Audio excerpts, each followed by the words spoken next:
lei film sing se moi bu thema ga adum ya na pakcha ta sat sine ser se ba du ya thema ya ponte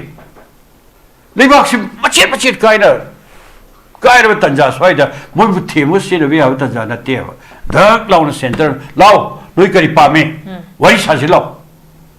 dialogue tong na tare political dialogue tong tare noi pa mi da khoi bharo le ngana sipi ba ngam singam de adu noi se da khoi gi free movement han dan thabi kari gi no mai pham da khoi gi hanjal hanji kari gi no relief camp le bi sing adu da mayam se yam thona le na to gu da ne ba adu bu madu cha thadre ba ka ta ro ga tan sa da le pa si bachet kai ba ka da center so gu pa do cha thadre le re si ya ro mogi center gi yam sati ba aran ba lichet adu le na le pa Manipur gi le ba adu ba koi territorial integrity da acho challenge ba center yaun sa thari bisa se koi ya ba ngam de koi party ya ba ngam de yam luje ba sa jan ne si governor se koi ya ke no da Kashmiri governor or home minister ga yam nakna ba governor ni adu Kashmir se machet kai ba da ma so what like the lori ne sikari gino adu Manipur thajal aise Manipur si machet thugai ro ma simbalai bro shu hang le khoi da but de no ibo adu kuire tha tara he le pia cinema ke do le kaim to de lambi pura sa pe yad re relief ke tre psai hai jagre adu ko le free movement te yad re miam se marak se da ko makhan Sangai festival adu da ada bayam taro mi puna makse loina matama bud China gi kano gi revolution to tri mamang da China gi miam si kani pijaraga pangda halaga mi puna mak loina adu ngahon bagi tanjama lehi matam adu mai Manipur miam si pangda tamna ba ma hone ba adu na di lepak si kari gi da gi hai ba aduna hujik lei bis association si dia koi party ki baike dagi thamningi bise mas yam thina political dialogue to no bata yam thina what is another kada ya gadagi in a sen I am no mai param de talk to pura yamna koi peaceful life abada chathari dino I am bayanare separate flag separate constitution side hara ko silere adagi I marat sahaja grabe kali Assam gi ko Bodho gi ko ingda gare adu ko ekoi gi Nagaland gi ingda gare sumai wadi adu ko ekoi gi West Bengal gi Darjeeling district ingda gare chin wadi sana dar sikari ke moi daiba to anba moi autonomy adu da kai kra pidra kotana mayam se adu ko lera koi hairi ba NRC sadan ba matoba foreigner ba am lok thok no bi thok paikat pa reserve forest ta mi ta han ba ya da ba adu ko lera na koi gi drug mayam thajan na koi gi environment da achoba challenge ma to rai ba kholai ba koi policy ne siniko noi to kai noi pa mi se hai dana koi Bharat sarkar na kaino mangna sanan to na bagi so mayam sing se amane ba koi state su dei puna basi miam gi pen da ba do yo adu dai mayam la sing se basi koi Bharat sarkar na invite to bungak tan se koi Manipur de gi sahi tarangan khata Manipur se state hut pa naron sing yam waro we adu noi pai ba dalon to we adu kari gi no Bharat sarkar ye mieng se adu Bharat sarkar gi aranu mayam le ye ba Manipur la lo bi rang le ke do holi no si la lo ba kamu si namara lo si na bero Bharat lenga ki acho ma ya so me ke amana ne ba aduga zile ba Manipur gi le crisis se maside yam ni thina solution ma porona bagi tagai phada ba ke sing do phajana ma khan ga da big state only square kilometer lishing pu ni thoi khar le bis dei da amuka kuki gilam naga gilam maitai gilam sigai na moina Bharat sarkar daga manga di Manipur si kari goi tage ujik ta sen har ga di akoi environment da chob challenge am le re kuki kabu sin na ta na akoi gi drug na ap thajan na adi gi rija forest back wakta ta som da di ing ba ka da kara ching de ing ka dori sa ba ka ma yong sa le be pe me am sing si da akoi he da yam ning thina Bharat sarkar na adu ba lal hori ba kambu adu somdana lan ngai ba kangbu ani sigi barakta yingi miyengdo maduna tabida kukila alauba kangbu mayam sinarakanda maitai la lauba mayam namdhanabagi policy ne na Sotin Kumar da lakchiki oza koigi good governance ki masigi machak singda koigi public service fazana tawba makhaksu changi but adu aina oza da lakchani ngi se hana leramba government aduga hauzik PR lenga sizu amarom da koi PR lenga khaidari bani masigi ani sida koigi hauziki public service fazana tawba koi good governance ki masigi machak amase masi yaw haina khanbi bra aduga good governance na koigi manipuri crisis sigi amatanga raba koi solution purakna ba normal si purakna bkhona ba matamda amatanga raba answer oigani solution purakna ba ki oigani habase oza kamai thamini oza give opinion da ni mana thabiri ba wakhum do moina aina mang da khoi oza mani na amari sumba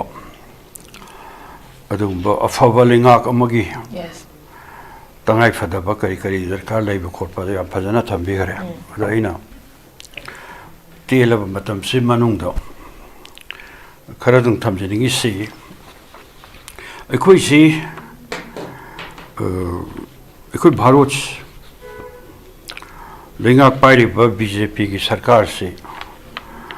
basi akhoi yam yang na senjau pai bagi niti capitalist part of development si gi niti se yam sanction ba yang sanction ba sibu akhoi gi malem gi oirei phiong gi manung da hainari madudi imperialist globalization aduna si adumba senjau pai bagi adumba senyam tanba madugumba khoi leipak sta leriba achauba monopolist sing silenga pai kangbu ga samnaraga atop leipak ya da lalole chiki thabak tongara kan da khoi senyam mayama usina madui competition gi manung do chathariba lenga amanya adar magi maru miyeng sidi manung maru na profit da kaidong ba sendong da kaidong ba adu lenga ki pathaw amada sum chathariba peratse sida maru na political power is maru ba moiba shakti pai bais ada khoi state sida maru na Vijik lengak pai riba kangbu BJP hai tare ko Bharat ki ayam state ka ada matang moina lebak parak pasi so lising ani ga tara ga mari dagina hojik phawada yam hai sing na yam na communal oiba senyam chakhai ba mi si leire sakti pai ba marang nan mak tau gi ba Bihar gi election mayam kangare jana nupi singda lupa lising tara badugi dum ta state ringak na chief minister gi adu nari kainom hai moi program do khoi khangmu khangde madu da lupa crore lising taret ka sanga kai thoya aduga nupi crore amada palising tara pi phong ni ko hai si sakti dugi paina ba lambi si katai lege gai du sumatang la ada khoi Manipur haragana haukiba state assembly election se Mr BJP na sakti pai de ya de haidana ekhoi mapan de leiba kene kuki national army assembly haigadra moi kambu sing su jeli kambu sing lok tunar kanda ekhoi gi state da kuki sing gi MLA tara madud mantri ani awre adagi MLA ekhoi nipana ma maduga sen mayam zakhara bochi kahal le ado vote ka da bukit tonari mayam haina ki launa ki tona ki ko ado bochi kare ado go lena moi se muka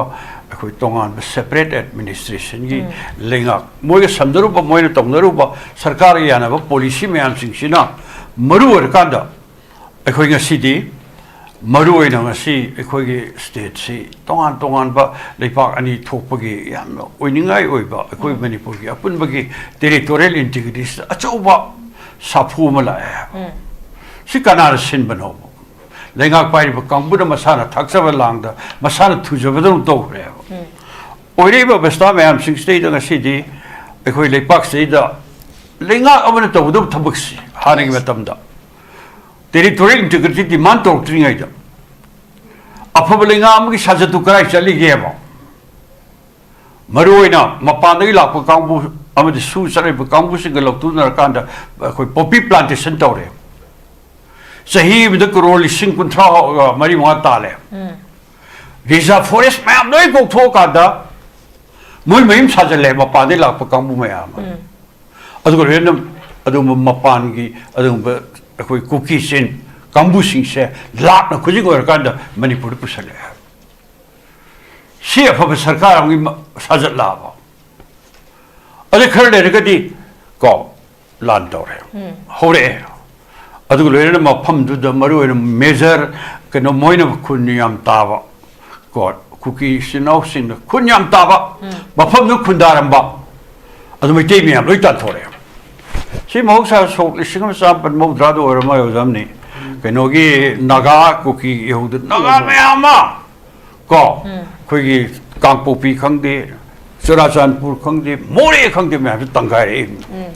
sigi wato me am silai de sum sajat me am sing sei na thamjeri ri amru na sibu afaba government amugi sajat la matam do yam lo na hain sing na sason pai bu kabu sigi marakta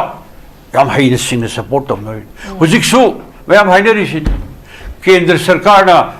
lalo ko ki lalo bu kabu sing support to ra hai wa pham se arun bena selak treba a phom bo sele ba su ba ta ja swai da khoi ngasi di khoi stage to bi si aina maru thamjering si aphablenga ai su kai yes aphablenga ai su kai no yam chamna yam khoi gi line sarkar ba palab dilenga pal de ma program dei betai time bound policy ya betai within this period koi solution ba si pai khat pa adu le thabak phang da ba masing handan ba yum dei tabal hen ba port ki maman control to ba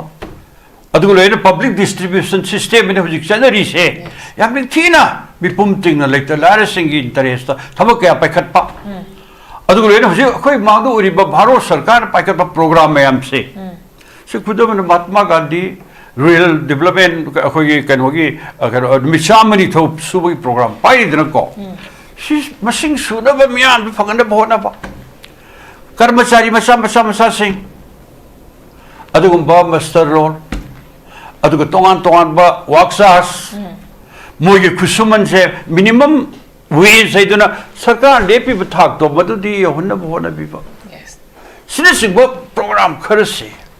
sina ekoi myanggi oiba thabe inkhang paikhatpa matamda madugi policy program mayam se adugo masingya ma kambu gi interest thabak to sange uji madu to dreba si apa sarkar ko kudro imbiro ko bharot ki oira bharot se prithvi da ina khun bud mari shu position de leimale hojamni kana gi na khun banao moi only me khujo masam gi na khun bodo madu prithvi da mari shu position da koi bharot le raibe aro ko si moi khara bharot ki prithvi gi na khun ba manga su position de leiba ambani moi khara ai mami loi palroi adani hoi kari hunung da ning da kari khara mayam sing se moi na payo pesa do adu gi senyam do bharot si na khun ba prithvi da mari su ina khun ba adu ga bharot ki praja crore o hoi marfuma thoi लारे भी पंखई दे ले बा सरा नि सुनिन थुनाइ सा फंगदे balance light सा फंगदे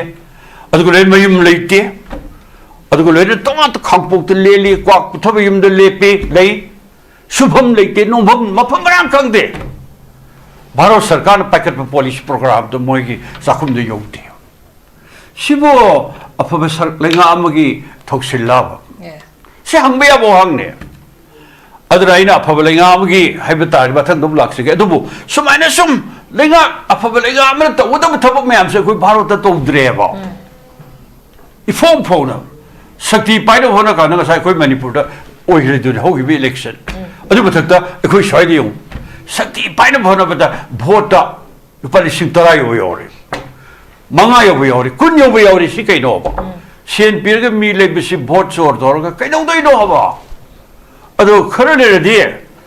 अखोई गा से भोट का दी 마름이 그네 피사 피닝아이 레이티에바 마양위네는 그 라오 공도 부시나타나 보레버기 삭티가 셀렉션락트레바 아도 수마임 자타라디 하는 방글라데스 그리 오이래 Yes. 세가 시나도 그러나 그거 고 People's Tribunal. People's Tribunals 나 official 행도 부기 오늘 토크레드나 세 아마 메조리티 오이노이니 프라임 미니스터 오이노이니 아도 야라 오해봐 Yes. 네팔에는 거의 토키 프리티미 레파키 아담 호라 크레바 호라 그도 이네바 맞아맞아 Masih Biharda Nepal type story tu. 또 이거 그도리 님시 시매양 부르면 빼레드레바 보트가 따로가 좀 보트 아니 에 한닥티 아이나 까나 소이 호라니 보트람들 리싱 따라 피르로 군 피르로레 좀 묵들어가 레이야 보트 assembly들이 우이레바 로그레베 assembly스 레파키 미야위 이거 가능식고 하이버담다 우이들레바 tummagaleba assembly da mai phamung kangtho nong khalagaleba adu mu kangbu singduna ko assembly da phammagalere ba pisaya yam piraga vote eba kangbu se sina kamai to du leba se apablega bai Manipur po ya gadra ba adu oireba basta ke asiksi da ina hygienic bati oireba basta sing se masida masi ekhoi lepak se afabalenga afaba adugumba system ama porque have targeti sai oja mani so have gi bai koi malim state do only two system khak lei system ani khak lei amane senjau pai bagi sana lon chat shakti pai ba kangbu madu boy koi na koi gi capitalism hari atopa mana socialism manabu khunai gi lambi da satpa madu gi lenga porok na ba adu gi damakta sason to ba kang system ani se Masinataba topama leite. Sistema ni sinataba.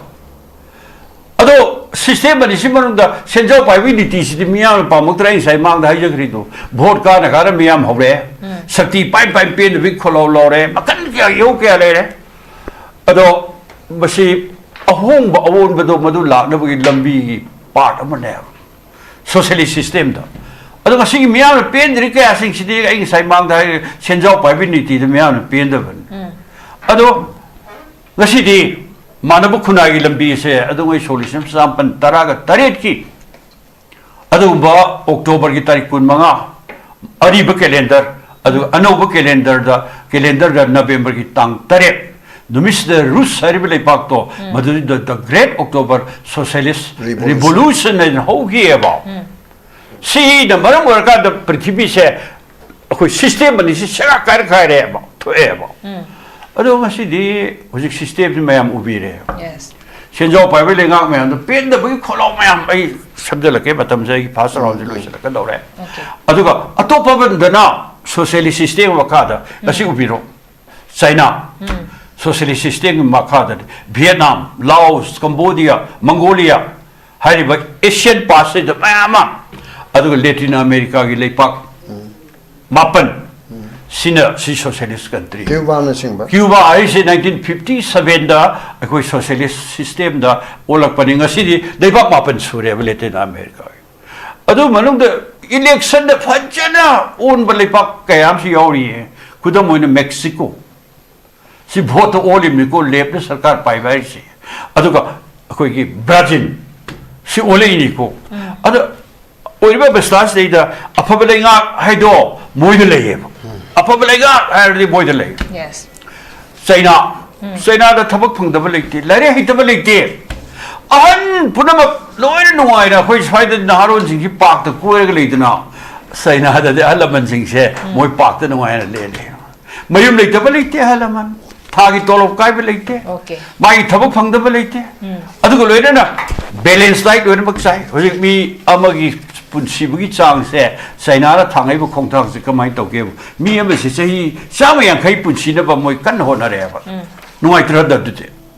mi me sei chama punsi be si yang wana rim ne koi swai da adu moi a de sei samyang khai punsi na ba thabak pai khat pa ho re adu yang re moi to ri sing se adu na si di China si lakna fa na be ya da ba adu ma socialist system sa tab le ba oi re sumaina Cuba, Latin America, Mexico, other Lena, don't want all the podcasting, the Vietnam, Kangde, see people home casting, she have. I don't know, a public amateur, a quick side up. See, said not even system say. As I been hung your question though, a teeny thing that would tell up now. A quick popular government or you. And PR Sasono, you. We carry Kennedy. As I send out by Vinity, Macad set up a system at the never.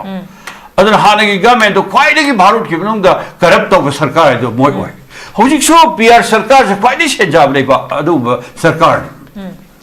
Aduma to Miam, we gonna democratic right. Put up a cartel to Sarkar. We can be relief kids, Miam, Mokaptarawana, Kangi, Tori Algas, Yes. and I care to Sangai festival of the idea. Can you not tell me? Moy Pisaka took the idea. Pishaduna, Moy Kudong Sab, Loduri, Senya, Makaitoga. Sangai festival, Yabelakero, Lawito, go. Festival during the bomb luxury, but come there, quite to the idea. Some Saturday come out to do it. Although I was having Yantana, Miango, Pulakada. Because she is so encouraging political parties, as Sangai festival, Manipur, but Stasi of those again. Governor no one invite our Korea now. Yes. But it was late. Maybe I took total again. Okay. Numbers of need today, other democracy. So much at a Paki system, very Kramayam Singh say. Mosina, as I even a heavy report to Madu, Huziki Sarkar say, but the Hanagi Pierre, Hanagi, popular government, Yes. Huziki go. This Sarkar said, don't seem to really see any other book on Harry. I said, very like a Gabusing say. But if Pesa comes out Laura Kandava, Sarkar Salai, Wakalumda, some labor, other. But kind of a lower lady. Okay. Hanigileramba, former government habitat, and the Gauzik PR, Lingak, Basic, and he said, Canava, Amata lady, having a pot in Pabuna Tambrise, I'm a Manipuri crisis at the Mokmasan automatically lacks by Mesida, Quiggy, long term stability, and Malay, gay high targa de Quiggy, Mayamasu, some high by Quiggy leader, Amakalapomatam, the neutral, or leader, I must say. Mathau tabra haiba question jine uzik prasami amna so hangningi ba question amakak se masi kamai thamini ba o zagi ba opinion tadi I could relay this situation se sida Manipur ki koi BJP ki MLA se majority oizaraga su maruina leibak sleida amuk hanna ekoi ki sarkar ma salai naba anova popular government ama same na bhona bada khoi yam hatu thabuk paikhat pangam dri kari no haiba targa di masigi BJP ki MLA sing marakta moi masen gi oina mot manadaba kanana chief minister oigada ki haiba se Delhi na khalaktra bhawda moi masen marakta any sina oibna phani sina mayam punamani yanaraba common adugumba akogi candidate haitare chief minister oibagi mana masingyam namabu sabatle haibna simo phamayam singse masi uji lekhai taba ngamdri sina so ayamna Delhi ne khalakta koi ajare hai moin mathomna lerati yam mayek sengna akoi leiri kontraga tare ni pansi manungda akoi chief minister ki kanu se sina khale b sina khale natra saita patana khale aduna khale adagi hanagi duna khale haidana moi mayam khanara kanda yamna candidate ama puthopang ngamdabagi yam satiba pibam sa mayo the mayo la reside chathari sida hayeng popular government ama center na ma chief minister hello haira bhawda madu adum sarkar si manung da sai na bakharadi adum sarkar sam kaibiya tela matam si manung da 2027 ni ko election se adu even sarkar se moi masen mar ta yana do mayam si yamna soba crisis amale sima number 1 ada to pam ni be na high point se sida ekoi kai makan sarkar si semen namna center da pam pa chief minister hapene adusu moi to du sikai huzik PR ki sason ji sahi phar ka do phador phana sange ko ado huzik free movement ya han bangam de Tây Sinh, Churachandpur, More, Sangmangam, Kampu Pichat Pangam. Masana Masagi, Mayum Hingoda, Muhanjan Pangam. Yum Lisingaya may Tagar of the Madugi Matem Tobungam. I think the lad relief came to lay Mayam Punamaxi, more the Hana Pangjeram Bedo, Madu Saktundo, which is Cocktail. On a common address. Missing Minaka Cato, the Moida to Pini, Ada, Toniga Hariba, was not ma'am, not by Catpogum. A Pierre Linga, the Amarum the day center Lingan. Center the Togi, haven't to Biaba, Linga Manevo. Although a governors in Hangat, Kahandaga Satan, Home Minister, the CCC, Hiner money, Adukaim talked. Aduna, Zikley posted the Manipur crisis. Masi am saying Hargati center the Manipuri Yegi, meaning say. Masi heck Handoktraba. Masi Handokrin Vegi. Hoi Manipuri Pazamiam said Wagan. Okay. Was he in view go? Yam saying Hargati, how give a Takri Mamanga. A good free moment, 3 handba.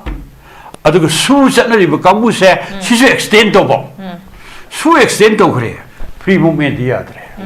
Tamini condition do. Although I have Kambu Karana was a higher go. A quick Sigi, free moment, Hanena Moi, Hiner Budo, a quick Yabagamoi, Sharakanda, Center Superior Linga Suki. Free moment, don't know what I put, but you walk in Tado Crab. A that open a wing Biroko, Hoy Zikleriba, a belly Tara. Simonum the Mantri and Yori BJP, Terenia, they supporter Naktan. Aduga. Independent MLA Anina Moy Sarkar Pai with the Yogani, Hydana, a Hoigi cookie, MLA Singna, Moy report of Pirevo. Aduga, sing around, she told Lakebu, a Sarkar Pai with Yoroi, Moy Hydro, a Hoyabumo, Hydra Mohandokre. Sinemly report Ramsings. Aduna, Tassin Haradi, a Hoi center so, they film sing she boy would Timaga, Adam Yana Paxat the Sap. Seen the search ever do you have Timoya Ponte. They wax him much kind of Tanja Spider, one with Timo, see the way out of Tanja Teva. Dark Lawn Center, Lao, Lucari Pame. What is Hazilo? Dialogue tonotary, political dialogue tonotary. No Pabi, the Hui, borrowing on a CP, sing them day. I don't know, say the Hoigi, Primo Manihan, Tabicarino. My from the Hoigi Hanjal and Ricarino. Relief kept the sing. I do that, ma'am say. Young Tomali in the top of the never. Adubu, Maducha Tadreva, Kataraga, Tanzada, Lepaxi, Bachit, Kaivakata, Center, so good for those at the lady. See our Mogi Center, Yan Sativa, Aran Belichet, Adulena, Lepa, Manipuri, Ladyba, Adumba, territorial integrity, the Achowa challenge of a center, young society beside us, a Yabagam. Yes. What party Yabagam? Yan Lujan of a sergeant. See governor here. A Hoya the Kashmiri governor or Home Minister, not never governor anyway. The Kashmir, she machit guy with the Ma, so what like the low even there. Sikarino. At the Manipur Tazal Asia, Manipur, machit to Hydoma, symbolize grow. She hung lay equator. But the Kano, I do query Tatara Lepia. Say the market don't lay. Kaim top day. Some people of Sapay Adre, relief kept the Lepizai Hajagre. I do get a free moment of the Adre. Miam said Marak Seda ko, Makan. Sangai Festival, Adu Ada, Mayam Toro, me Punamaxi, Loina. But I'm over the Sainagi, Kanogi, Bulusan, Doctrine among the Sainagi Miamsi, Kani Pizaraga, Pangdalaga, me put a Loina. Adu Bangawan Bagi, Tajama, Lake Matam. Adu Manipuri Miamsi, Pangdan, Tamnaba, Mahoneva. I don't know the Lepaxica will get the Gaiva. Adura, Zikle was a Swiss, a party back at the Tamningi Besse, Miss Yamatina political dialogue on over time. Yamatina. What is another Yakadagi? In a scene I am. No, my parent talked to Pura, Yamna, a quick peaceful life about the Ziktaridino. I am Bayanare. Separate flag, separate constitution, side Hara, सिलेरे अदगी I मरक highs ग्रबे खली आसाम की को बोधो की को इंदगरे अदुगा अखोगी नागालैंड की इंदगरे सुमाइनो वादी अदुगा अखोगी waste Bengal की Darjeeling district इंदगरे छिन वादी सानदर सिकनि के मोगी दैबा तोआनबा मोई ऑटोनॉमी अदुदा कई करा पीदर कोतना मयाम से अदुगु लेरा कोई हाइरिबे एनआरसी सदानबा मतौबा फॉरेनर मयाम लोथोनबि थोक पाइकटपा reserve forest me तहनबे यादबा अदुगु लेरना अखोगी drug मयाम थाजनरा अखोगी environment achuba challenge ma tawrai ba kholai ba akhoi policy ne siniko noi tawdu kaino noi pami se haidana akhoi bharat sarkar na kaino mangna sanan tawna bagi sumo mayam sing se amane ba akhoi state su dei puna ba simyam gi pen da ba ka do yo adu dai mayam le sing se basi akhoi bharat sarkar na invite to bungaktan se akhoi manipur de gi sahi tarangan khada manipur se state hul pa नारों सिंह वालों नोई पाइब आंदोलन तवे अदु करिगिनो भारत सरकार ये मियंग से अदु भारत सरकार की अराब मैम लेबा मणिपुर लालोब इरांग ले कदो होलिनो सी लालोब कामुस नंबर लो सिन बेरो भारत लेंगा की अचोब मागे असोय कया मन नेबा अदुगा जिलेब मणिपुर की लेब क्राइसिस से मसिद यामनि थिना सोल्यूशन अमा पोरनबगी तगाई फदब कया सिंदो फजना मा खनगदबन big crab state only square kilometer lising ko ni thoi kharale bisnei da amuka kuki gilam naga gilam maitai gilam siga na moina bharat sarkar da manga di manipur si kari goi ta ge hujik ta sen har ga di akhoi environment da chob challenge am le re kuki kabu sing na ta na akhoi gi drug na ya thajanna adigi risa forest back wakta ta som da di ing ba ka da kara ching ing ka dori साब का मयम सारे लेब पे ma'am Singh दा कोई हेना यम निथीना भारत सरकार ना अदुगुंबा लाल हौरैब कांबू अदुगुन सोमदना लानगाइब कांबू अनी सिगी बरकता येंगी मेंगदो मदु नतबिदा कुकिला अलाउब कांबू ma'am Sinner कांदा बैठे लालहौब मैम नमधनबगी पॉलिसी ने ना सुम सथलेरा लेबाक्सी हेनेना खुदोंग थिरकने हजि लोय लेबाक्सु वारे बको अदुना सोइदा अगी याम फजन थम्बिख्रब की मरोइना खोगी सेंटर दसु बीजेपी लेंगाक पालिबनी इंडिया लेंगाक सिना मपुंग फाना मसिदा कितंग खोगी initiative lobiraga thabak to taraga yamna thobo matamda khoi solution ma porok pangam gada bagi pot ma khakshuni lobidabadu ki lobidabaduna maram kan sum koi thara pagi pot ni lari bese eloshila